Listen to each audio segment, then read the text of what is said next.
Nightmares are real.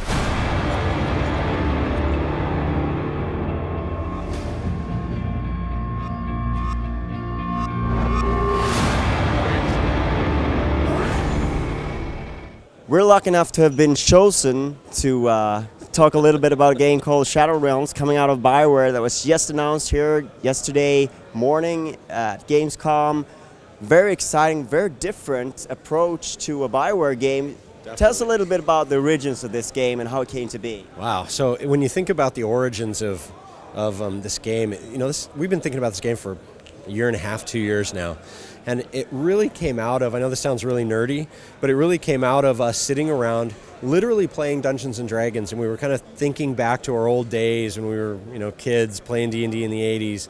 And we used to always have these conversations with each other at the time of, couldn't we take the cool computer, that Commodore 64 that we had back then, and take D&D and do something cool with it? And of course, that's where all the computer role-playing games kind of came from.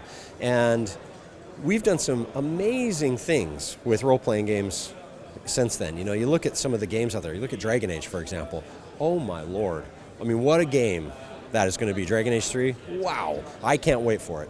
But at the same time, as we're talking about it, 2 years ago down in Austin, it's like, what else could we do? Like, we never actually accomplished what we were thinking about doing, and that is take a game where there's 4 guys sitting around a table with a dungeon master whose creativity and kind of, not randomness, but, inspiration of the spur of the moment type of behavior really, impacts the gameplay. We've never really achieved that. And so it's like, could we do that now? They used to try to do that back in the 90s, and they never really to do it. And so we started kind of experimenting with it. It's like, take a small team, build a group of heroes, pretend they're sitting around a table, they're really on their computer. Make a dungeon master, who we now call the Shadow Lord. Give him as much power as we can in the world, and put them together and see what happens, is kind of the thinking. And that's really where the concept for the game came from. And so, we're here today with it's a very early gameplay, slice. In fact, it's pre-alpha right now. We go into alpha in 1 month, which is, kind of part of the whole thing is, here's an experiment of what we consider to be really super awesome gameplay. That 4 heroes versus the Shadow Lord. What do the players think? How do we get their feedback as soon as we possibly can to stretch the limits of that idea, to drive the Shadow Lord towards cooler and cooler things? Like, we looked at it and said, well, what can we make the Shadow Lord be able to do? And there's some pretty straightforward things. It's like, well, can he, first of all, how should he be in the game? Should he be like above the game, like a god game, like looking down on the players? And we tried that. And we literally tried it, and it was like, I don't know, that doesn't feel quite right for us. And so we tried a bunch of different things, and we actually settled on putting him in the game with the players. He is a character in the game. As a matter of fact, we went so far as to make him, he's actually a class. He levels up, he gets loot, he gets new abilities, so he's actually a class in the game. And we put him in the game with the players. He can see them. Yes, he can see them. They can't see him mostly. Sometimes they can. Special. And then we said, okay, what can he do?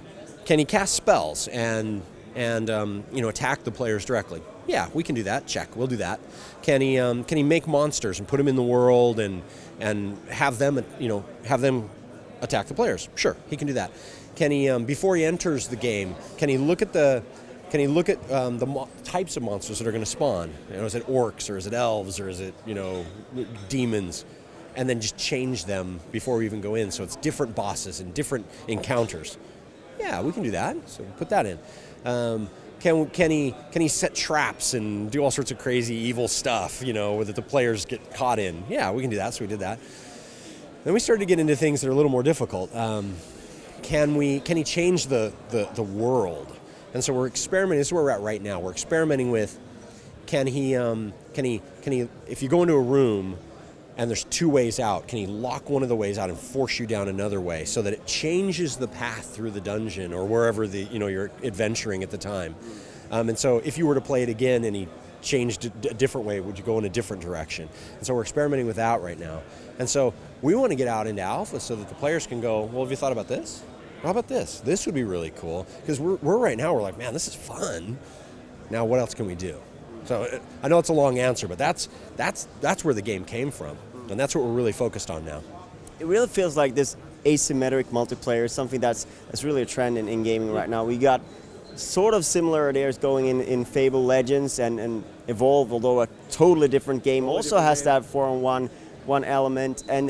But one thing that you said to bring back that D&D feel that I was thinking about is sort of communication between players. How do you sort of, because that is like, you know, you have the numbers, you have the stats, you have the dice, you have your books, you have your stuff, but it's really like the chemistry, right? That's the thing that really brings it together. And you know, the dungeon master or whoever is controlling the game, your relationship to him is very important as well. So how do you bring that into the game? I agree. It's one of the things that we talk about all the time is how do you communicate, and not just text chat, like that type of communication. Of course, we're going to have that. This is a storyteller as well. So that's the hard part from the Shadow Lord standpoint. Like that's the part that we talk about, but we haven't even. It's the most difficult part. And I don't know if we'll ever get to a point where the Shadow Lord can influence the story in that way. The Shadow Lord's part of the story, and I don't want to spoil anything in the story, so I'm not going to give away anything there. But that's the part that I think is still in the back of our heads, and we love feedback from the players on what their thoughts are. But as far as how you communicate with each other, right now we have a couple of different thoughts, and again, not sure which one's going to work the right way, and whatever works right is what we'll do. Or if multiple things are make the players happy, that's what we'll do. So we have quick chat, or we have regular text chat, and then we also have quick chat, which surprisingly in this game works really well because it's so literally push a button, get a chat wheel, help me, this kind of stuff. It's actually really flavorful because the characters are saying it in game, and you're around each other, and it's like, I'm dying, this kind of stuff. So it's actually really kind of social and flavorful. I didn't think it would be, but it is.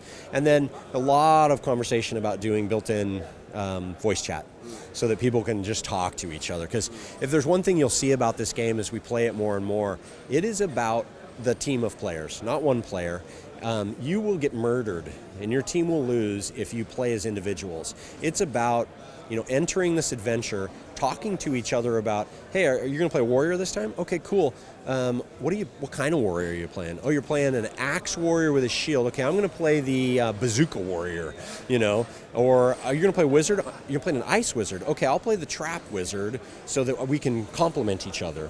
And so there's a lot of that kind of communication going on because the Shadow Lord has all of these different abilities, and he can mess with you in lots and lots of crazy ways. The build we're showing today, it's just a slice of each character, including the Shadow Lord. So the Shadow Lord today, I think, has, he's got Skull Bomb, which is literally a skull that he drops on the ground and explodes. He's got Spike Trap, which is, so he sets this trap on the ground and spikes come up when somebody steps over it.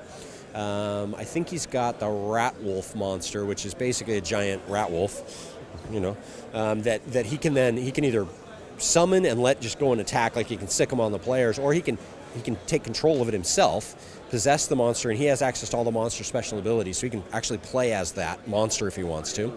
And then I think he also has Doppelganger, which is one of my favorites. So Doppelganger is exactly what you would think.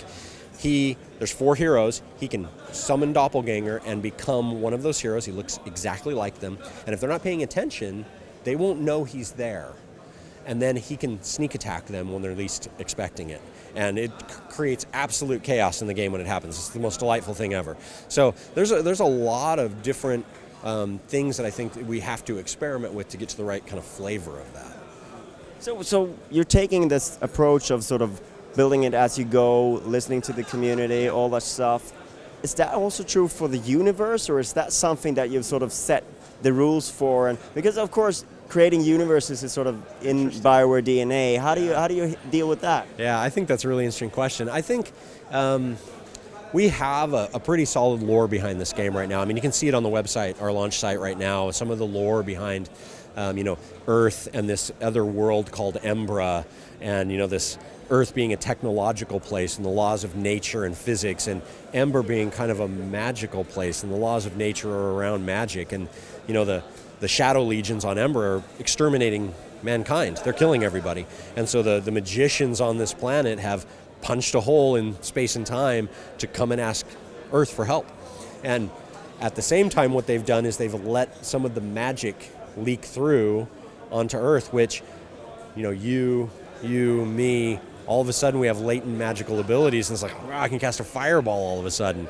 And the magicians have come and found those people and are like, please, we need your help.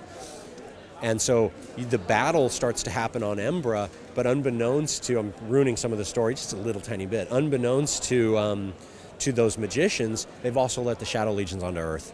And so now the battle becomes not just a battle in a fantasy world of Embra and fighting in dungeons and dark forests and, the castle on the hill. It becomes a fight in, no promises here, but the subways of New York City or the streets of Paris, And so we have a lot of opportunity to do some really cool stuff. And I think that lore's pretty set at this point, that modern fantasy feel, wizards with machine guns, kind of thing. It's pretty cool. A lot of opportunity for us.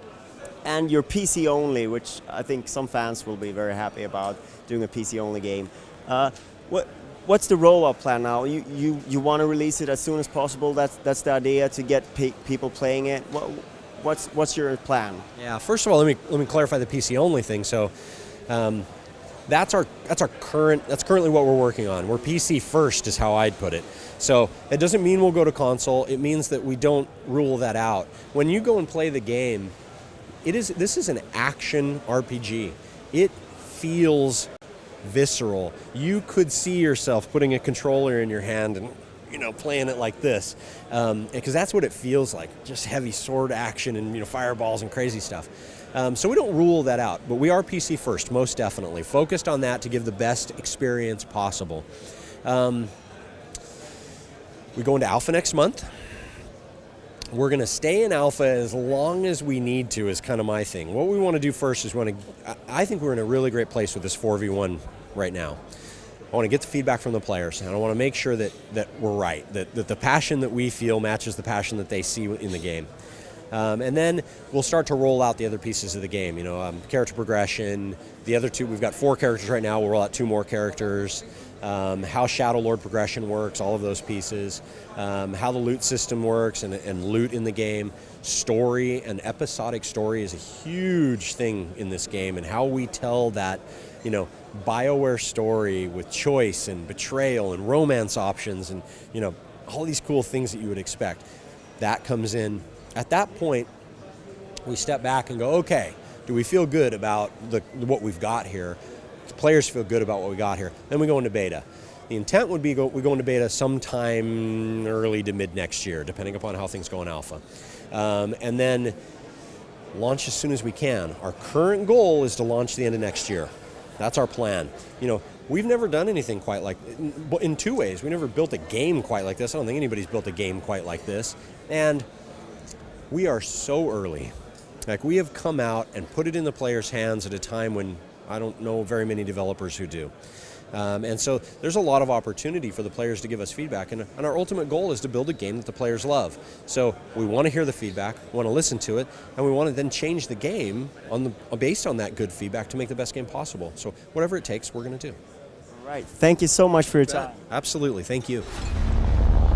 Control your fear. Let it guide you. Your power is real and always changing.